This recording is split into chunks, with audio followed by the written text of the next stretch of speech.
అందరికీ నమస్కారం అండి.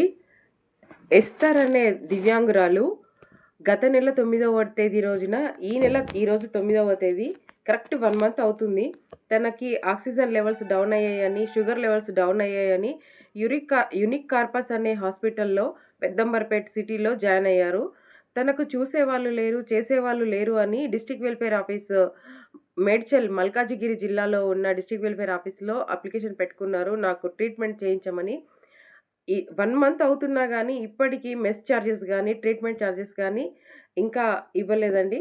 తను ఇదివరకు ఇలా ఉండేవారు. ఇప్పుడు ఇలా అయ్యారండి.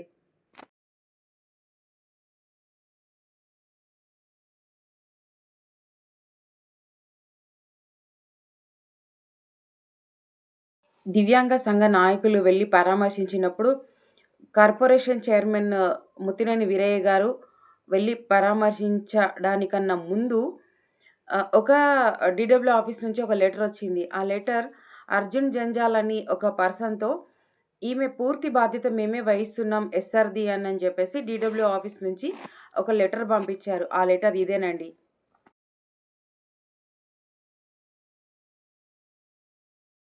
దీనిని బేస్ చేసుకొని ఈ ట్రీట్మెంట్ జరుగుతుంది. ఈ ట్రీట్మెంట్ గత నెల 9వ డేట్ రోజు నుంచి ఈ రోజు వరకి 1,62,000 అమౌంట్ అయింది.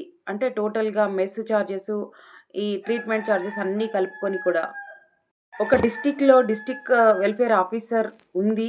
మన డిజబుల్డ్ పర్సన్స్‌ని చూసుకోవడానికి, ప్లస్ వాళ్ళకి కావాల్సిన పరికరాలు అందించడానికి, వాళ్ళకి కావాల్సిన సదుపాయాలని ఎలా హెల్ప్ అవ్వాలి అనేది గవర్నమెంట్‌కి ఇన్ఫర్మేషన్ ఇవ్వడానికి. డాక్టర్ శారదా బోడపతి గారు ఇప్పటి వరకు ఒక్కసారి కూడా తన దగ్గరికి వచ్చి పరామర్శించింది లేదు. ఎప్పుడు చూడు ఫోన్‌లోనే పలకరించారు.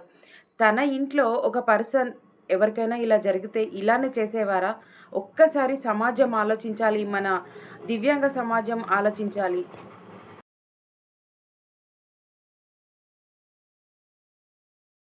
మనకి ఒక కేర్ టేకర్ కంపల్సరీ అవసరం ఉందండి.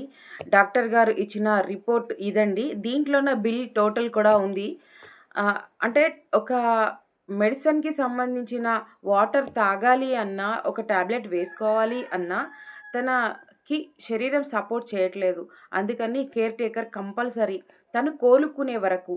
అలానే వాళ్ళ ఇంట్లో కుటుంబ సభ్యులు ఎవరైనా చూస్తారు అని అంటే గనక వాళ్ళ చెల్లెలున్నారు. చెల్లెలు కొడుకున్నారు. కానీ వాళ్ళు కూడా మానసిక వికలాంగులు.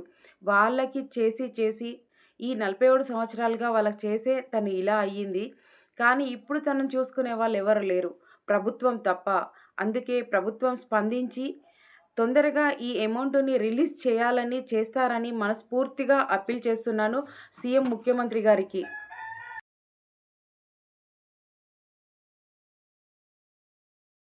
ఇందుకోసమే గవర్నమెంట్‌ని అడుగుతున్నాము.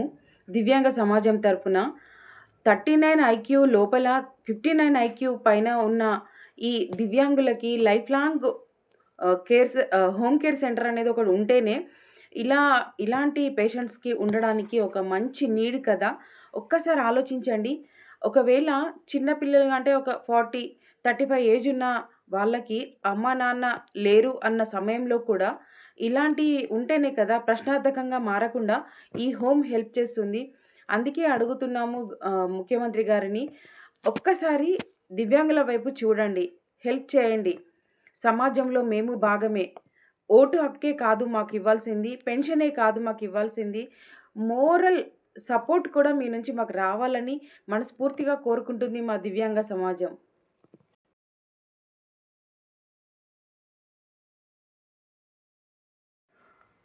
మన దివ్యాంగ సమాజానికి, నార్మల్ పీపుల్‌కి అందరికీ కూడా నేను రిక్వెస్ట్ చేసి చెప్తున్నా. ఇది ఒక దివ్యాంగురాలి వేదన, ఆవేదన అనుకోని ఈమెకి న్యాయం జరగాలి. పూర్తి న్యాయం జరగాలి. పూర్తిగా తెలిసిన ఆహ్, వాళ్ళు గనక 1,62,000 అమౌంట్ అయినప్పటికీ కూడా ట్రీట్మెంట్ చేస్తున్నారు. అమౌంట్ ఏం పే చేయకున్నా. మనం ప్రస్తుతం సమాజంలో చూస్తూనే ఉన్నాం.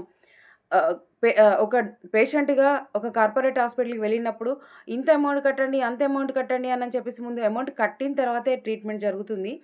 కానీ మానవతా దృక్పథంతో ఈ హాస్పిటల్ వాళ్ళు ఇంతవరకి ఆమెకు ట్రీట్మెంట్ చేశారు. మరియు ఆమె హెల్త్ కూడా రికవర్ అవుతుంది. అందుకని ప్రతి ఒక్కరికి రిక్వెస్ట్ చేస్తున్నా, ఇది సీఎం గారికి చేరే వరకు షేర్ చేయమని. నేను లైక్ కొట్టమని అడగట్లేదు. నాకు లైక్స్ రావాలని నేను కూడా కోరుకోవట్లేదు. ఒక దివ్యాంగురాలికి హెల్ప్ అవుతే, అది ముందు ముందు చాలా మందికి హెల్ప్ అవుతుంది అన్న పూర్తి నమ్మకంతో అడుగుతున్నా. సీఎం గారికి చేరే వరకు అందరూ కూడా దీన్ని షేర్ చేయాలని మనస్ఫూర్తిగా వేడుకుంటున్నా.